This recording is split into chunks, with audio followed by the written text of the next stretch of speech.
Hi guys, welcome. So in today's news in 30 minutes, we are going to see the important issues of 13th of October 2023. Let's get on with it. The first issue today is tokenization or tokenizing cards for safer transactions. Okay, so this has been making a lot of news of late. So as you can see here, tokenization replaces the actual card details with a 16-digit code.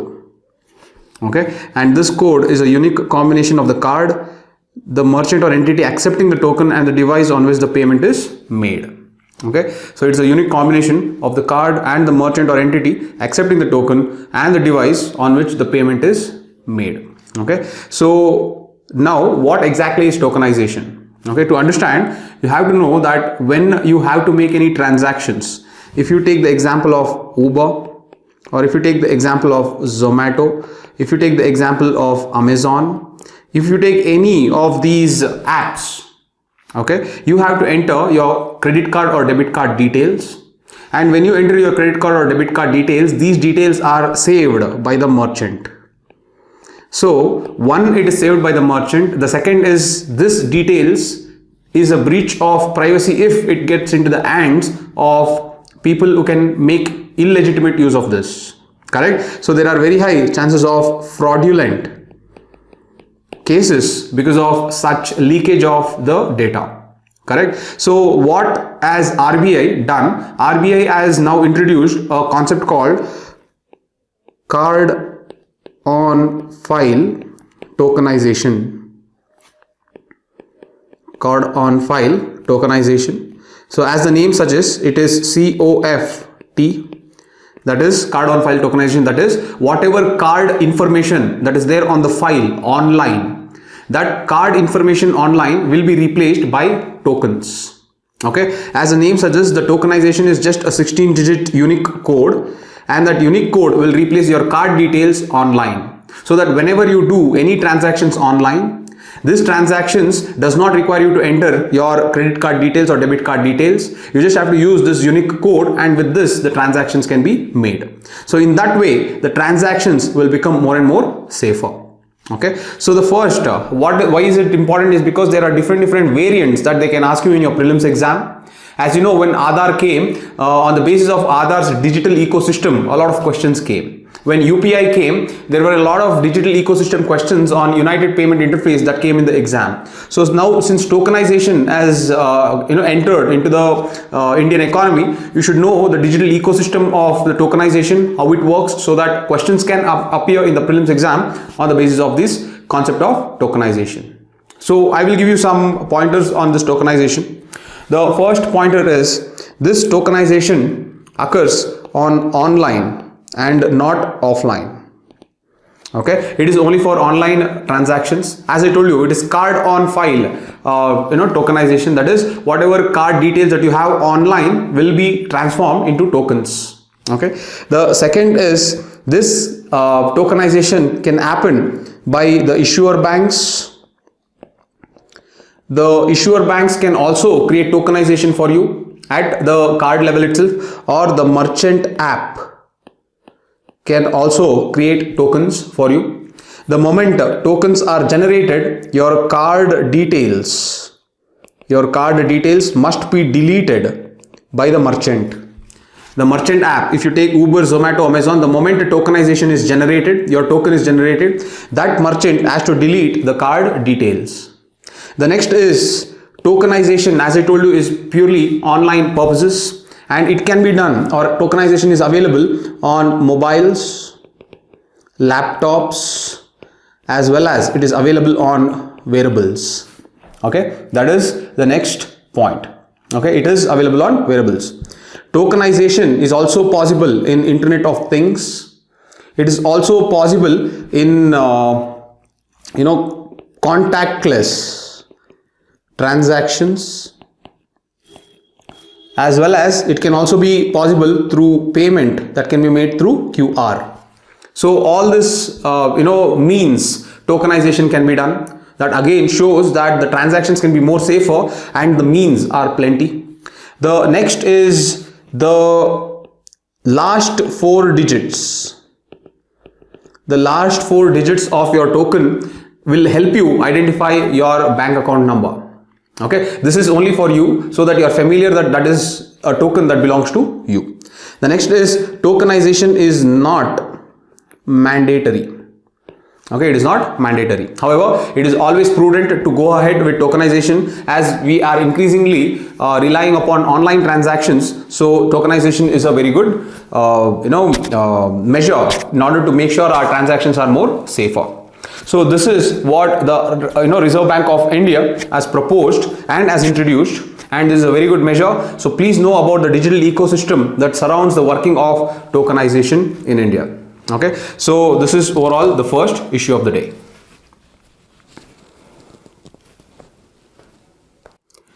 The next issue is an article written about a regional cooperation called ASEAN.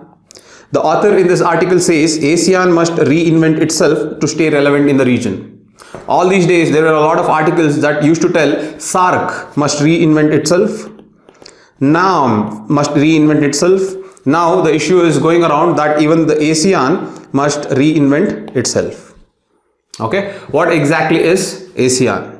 Okay, we should know that ASEAN is Association of Southeast Asian Nations. It is the Association of Southeast Asian Nations. Now when you say Association of Southeast Asian Nations, it involves 10 nations.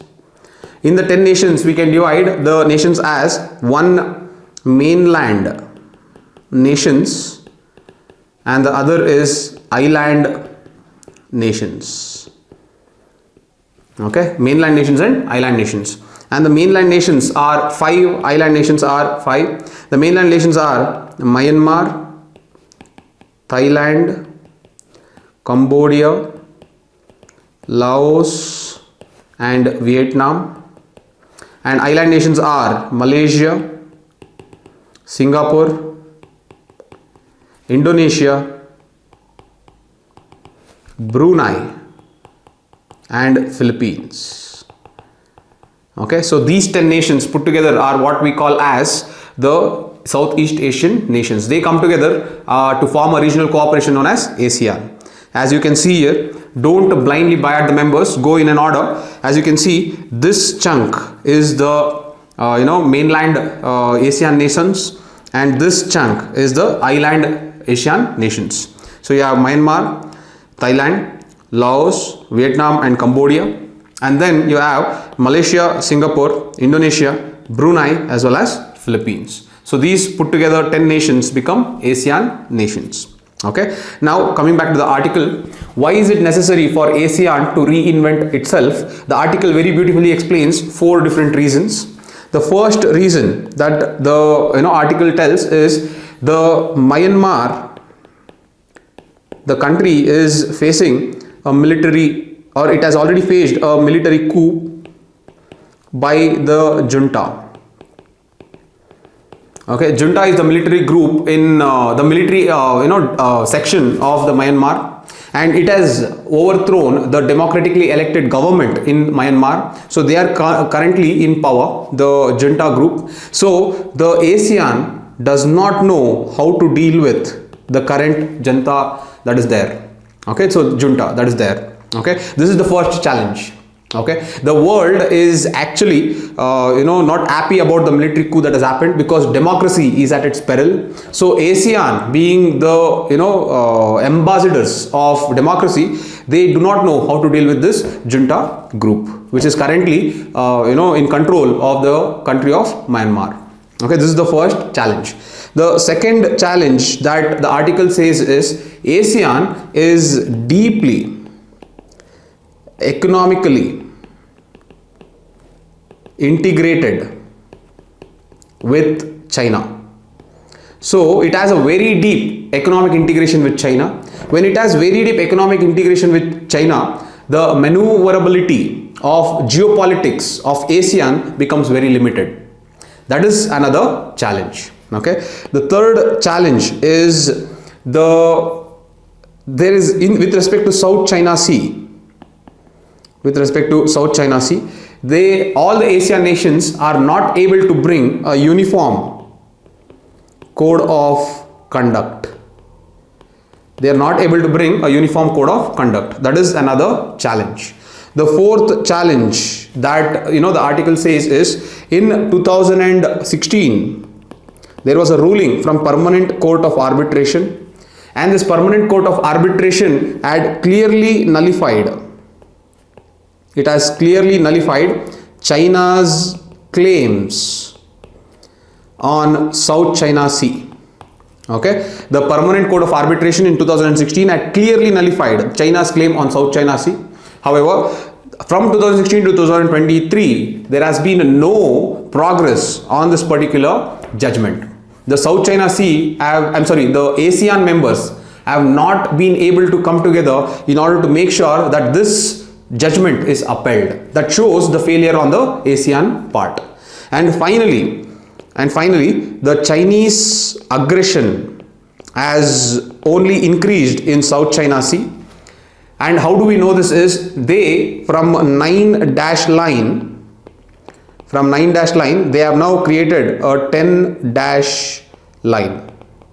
Okay, so this shows that Chinese have been more aggressive in South China Sea, and it has only progressed year on year.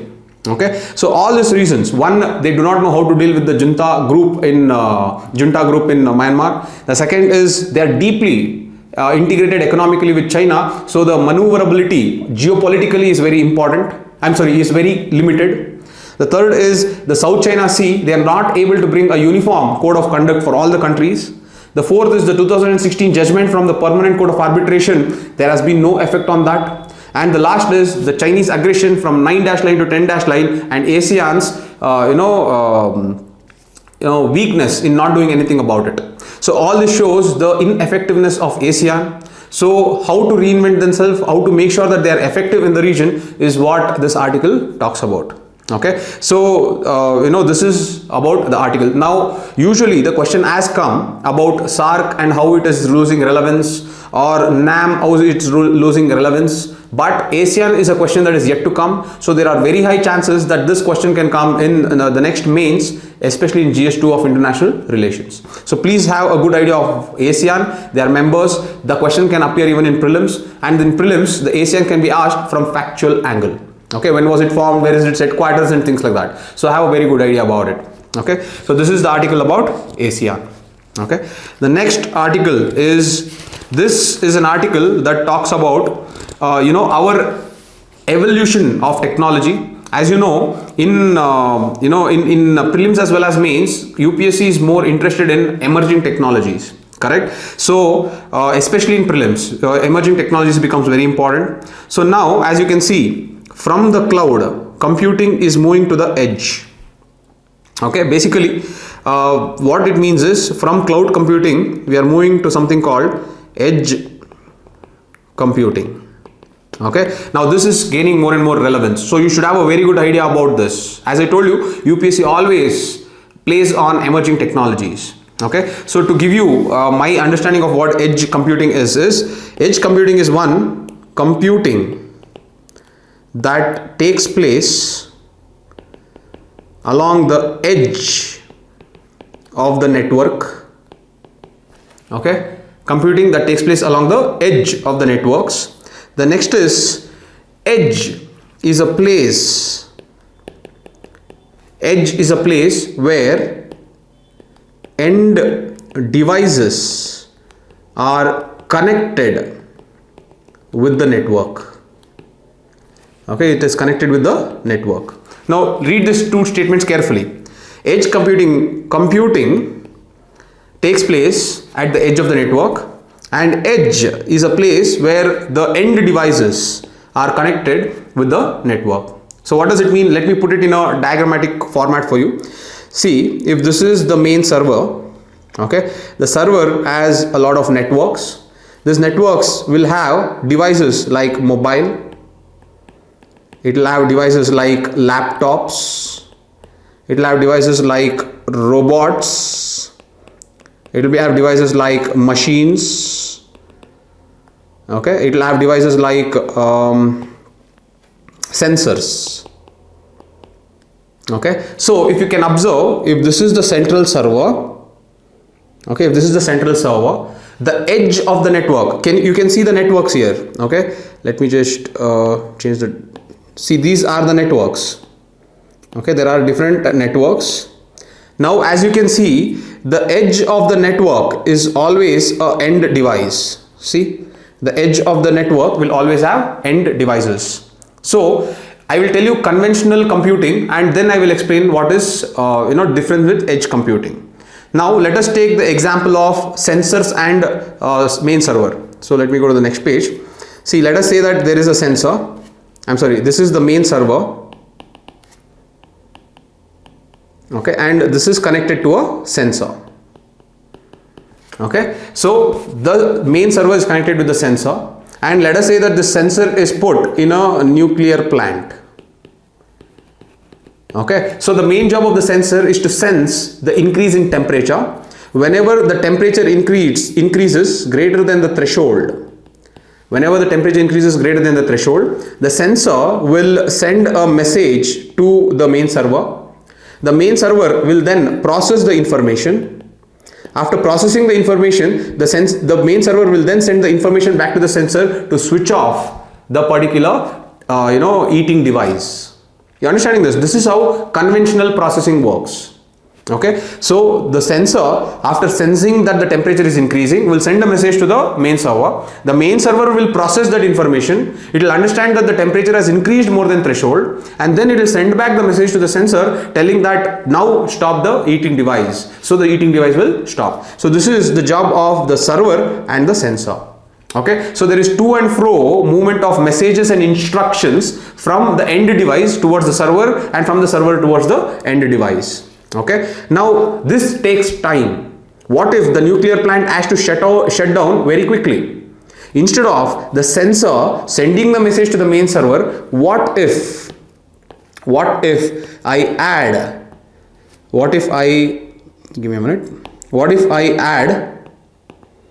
a edge device here? What if I add a edge device here? Now instead of the sensor sending the information back to the main server for the processing, what if the processing can happen at the local level itself? The sensor will be connected to the edge device. So the moment the sensor is sensing that the heat is increasing, it will process at the local level itself that the heat is increasing, so I have to shut down the eating device, so it shuts down the eating device. This is edge computing. So what is the difference? In conventional computing, you send the message to the main server, the message will process and then send the instruction. So in edge computing, the sensor itself will be connected to an edge device. So the sensor itself can process the information and can take the decision there itself. Okay, so what happens? Coming back to this, as I told you, in the conventional network, this is how it is. You have a main server and then you have all the end devices. Now if you observe, all the end devices are connected at the edge of the network. Okay, now what is edge computing? In edge computing, I put edge devices here. I am putting edge devices here. So instead of sending the message to the main server, these end devices will interact with the edge devices. These are edge devices. So these end devices will interact with the edge devices. They will process the information. They will process the information at the local level, and this will result in taking of decisions. This is what is edge computing. Okay, so what is the advantage of edge computing? The best advantage of edge computing is, as I've told you, it has faster response time. Okay, it has faster response time, and it will also do away with expensive server storage. It will do away with expensive server storage. Alright, so this is what is edge computing. So you should have a very good idea about it. This is making a lot of noise. This is the emerging technology. This is something that can replace cloud computing. Okay, but there is also a theory that the disadvantage of this is these edge devices that store the information locally can be breached. So the security concern is always there with edge computing. So the point is, you should not always look edge computing as exclusive to cloud computing. You should always look edge computing as a complementary to cloud computing. So that is what is cloud computing and edge computing. Alright, I hope you got the idea of this. Very, very pertinent, especially for your prelims exam. Okay, the next one, the next issue is, see, this is an issue that is happening in the Supreme Court, and the issue is matters shouldn't be prioritized on political exigencies. Center opposes priority hearing on money bill issue in Supreme Court. Okay, forget the headline because that is not important. What is important is within the headline there is a word called money bill. Okay, so let me give you a background of what is happening. The cardinal issue of what is happening is whether amendments could be passed as a money bill circumventing Rajya Sabha in violation of Article 110. Okay, so this is what is the issue that is happening in the Supreme Court. So what they are telling is the government has done several amendments in the name of money bill. It is circumventing the power of Rajya Sabha and violating Article 110. Okay, so this is what the petitioners are telling. The center is arguing against it, but the petitioners are telling this. Okay, now they have given two references. The first reference is one, amendments made in 2015 regarding Prevention of Money Laundering Act. In this, what they had done is, in this act they had amended and given extensive powers to Enforcement Directorate to search as well as arrest and seizure of property. So by giving extensive powers to ED, they had put this entire bill under the name of money bill. So that is the first reference that these people are telling. This happened in 2015. The second reference is 2017, and here this includes the passing of the money bill, the passing of Finance Act. The passing of Finance Act under the name of money bill. Now here what did they do? They altered several judicial tribunals. Okay, they altered the composition of several judicial tribunals. This included even Central Administrative Tribunal as well as National Green Tribunal. Okay, so these are the two examples that I have given as references which you also can use in your answer. So in 2015 the PMLA amendment, as well as in 2017 the Finance Act, which included amendments to tribunals. Okay, these two references were given to the court telling that the government has used amendments with the name of money bill to circumvent Rajya Sabha, and this is a violation of Article 110. Okay, so this is the issue happening. So this can be used in your answers. The question can come, as money bill is very important. So basically you should know what is a money bill. Money bill is defined in Article 110. Okay, and Article 110 says any bill is deemed as money bill if it contains only provisions. Okay, if it contains only provisions dealing with all or any of the matter, under clauses A to G. Okay, it contains only provisions dealing with all or any of the matter under clauses A to G. This largely, what is A to G? You will get it in your polity book of Lakshmikant. However, it contains only provisions dealing with all or any of the matter dealing under the clauses A to G. Now this largely includes the appropriation. This largely includes the appropriation of money from Consolidated Fund of India, plus it includes taxation. Okay, so to summarize the clauses from A to G, it includes the appropriation of money from Consolidated Fund of India as well as taxation. Okay, in other words, we can say that money bill is restricted. Money bill is restricted only to specified financial matters.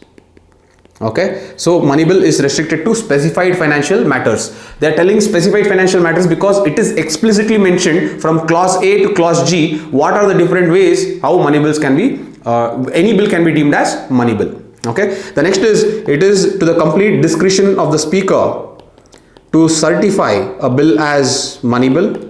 That is the next thing. Another thing is, once it is deemed as money bill, Rajya Sabha loses power on any type of amendments. That is, Rajya Sabha can only make recommendations, and these recommendations need not be binding on Lok Sabha, and it can pass the bill. So hence the petitioner says that by using PMLA amendments as well as tribunal amendments under the garb of money bill, they are circumventing the powers of Rajya Sabha and also violating the article of 110.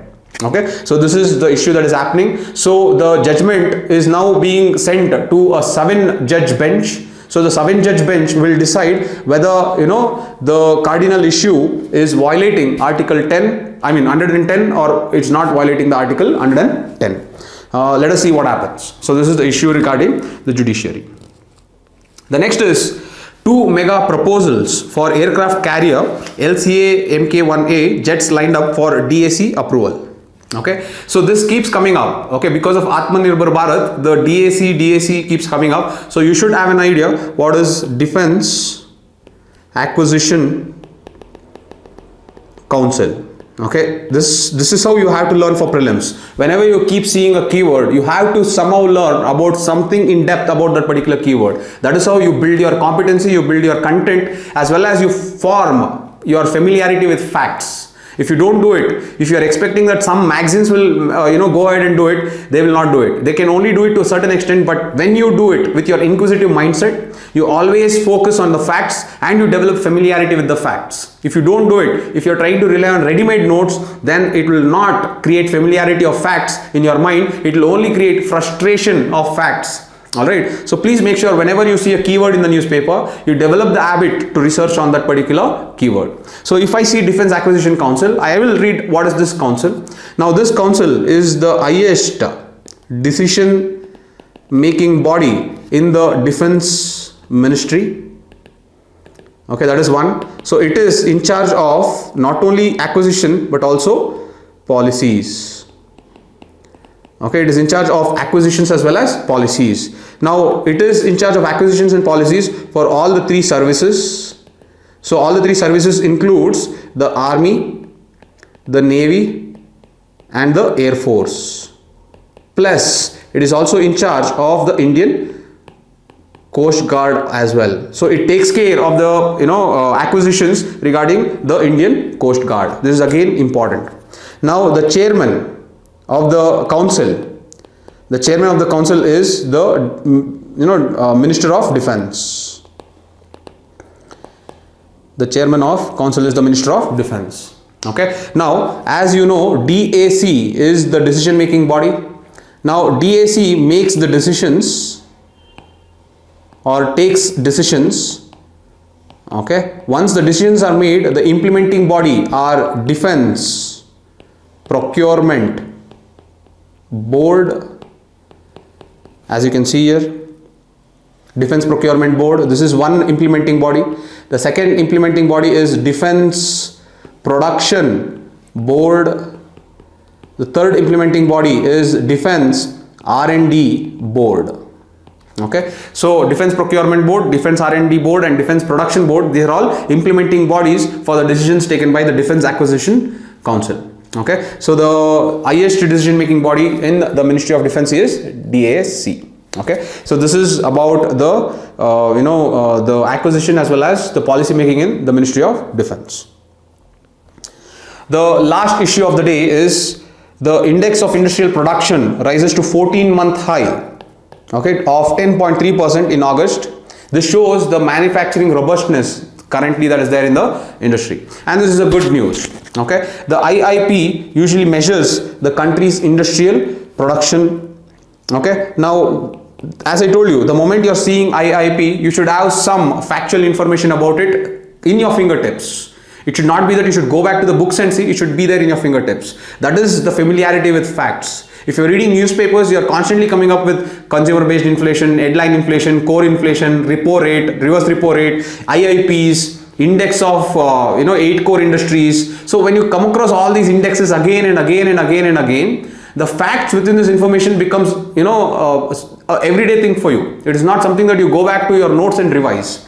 That is the advantage of reading newspapers. Okay. However, let me just summarize the important aspects of IIP. Index of industrial production is basically a measure of country's industrial output. It basically concentrates on 3 important sectors. Okay. Before I get to that, one IIP is published. It is compiled and it is published by Central Statistical Office of MOSPI. That is Ministry of Statistics. So under that there is an office called Central Statistical Office. So that is what publishes and compiles and publishes the IIP. The next is the base year. The base year of IIP is 2011-12. Okay. The next is IIP usually as sectoral composition or sectoral classification. Okay, so if I have to do the sectoral classification, see, this is how, these are the 3 main sectors of IIP. The sector is 1, manufacturing, second is mining, and third is electricity.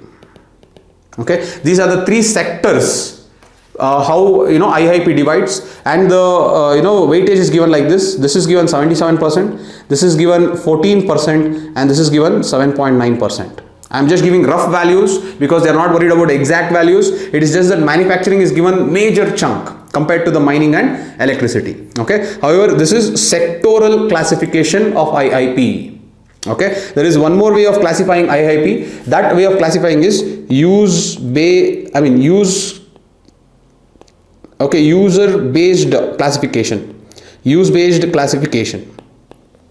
Okay, how we use it. On the basis of that, it is classified. Okay, this is again important. There are 6 classifications in use-based classification, and I am going to write on the basis of weightage from highest to the lowest. So the first in use-based classification is primary goods. The first is primary goods. The second is intermediate goods. The third is consumer non-durables. Okay, don't get confused. The third is consumer non-durables. The fourth is consumer durables. Okay, and the fifth is infra or construction goods. And the last is, sixth is capital goods. So you may be confused. Look, capital goods comes last. Okay, so in the use-based classification of IIP, primary goods comes first, which has the weightage of around 34.05%. Okay, primary goods has the highest weightage. Then comes intermediate goods, consumer durables, consumer non-durables, consumer durables, then the construction goods, and the last is capital goods. Capital goods has somewhat 8.2% of weightage. Okay, so you learned in IIP what is sectoral classification and also what is use-based classification. Okay, one more thing what you should learn is in the entire IIP 40.27% of the weightage will be given to 8 core industries. Let me write it here. In IIP, index of industrial production, 40.27% will be given to the 8 core industries. Okay, what are these 8 core industries which occupy almost 40% of the chunk? That is, again I am going to write on the highest to lowest weightage. Okay, the highest is given to petroleum refineries. The second will be electricity. The third will be steel. Fourth will be coal. Fifth will be crude oil. Sixth is natural gas, and then comes cement, and the last comes fertilizer. Look, these are the 8 core industries. They occupy 40% of index of industrial production. Okay, now I'll tell you one extra information. Now, index of industrial production is compiled and published by CSO, that comes in MOSPI. However, there is one more index called Index of 8 Core Industries. Okay, this index of 8 core industries, that is the same 8 core industries, there is an index that they form for only the 8 core industries. Now, this index is released by Office of Economic Advisor under DIPP of Ministry of Commerce. Okay, so this index of 8 core industries is released by Office of Economic Advisor of DIPP of Ministry of Commerce. So they compile this, then they give it again to the Central Statistical Office. The Central Statistical Office will use this index as just 40% weightage. It will take all the other industries, it will all compile and publish index of industrial production. That is again a more comprehensive measurement of the industrial output of India. Okay, so I hope you got a very good view of what index of industrial production is. This is how you have to decipher every index, every key term that comes in the newspaper. This is how you will learn about your country, and this is how you learn different tools and measurements that are used to assess your country economically, politically, and otherwise. I hope this session was helpful, and I hope you people are learning from News in 30 minutes. Please like, share, and subscribe, guys, because the more it reaches, the more views we get, the more motivation that I get to do this on a daily basis. Thank you, guys. Thank you so much. See you tomorrow. Bye.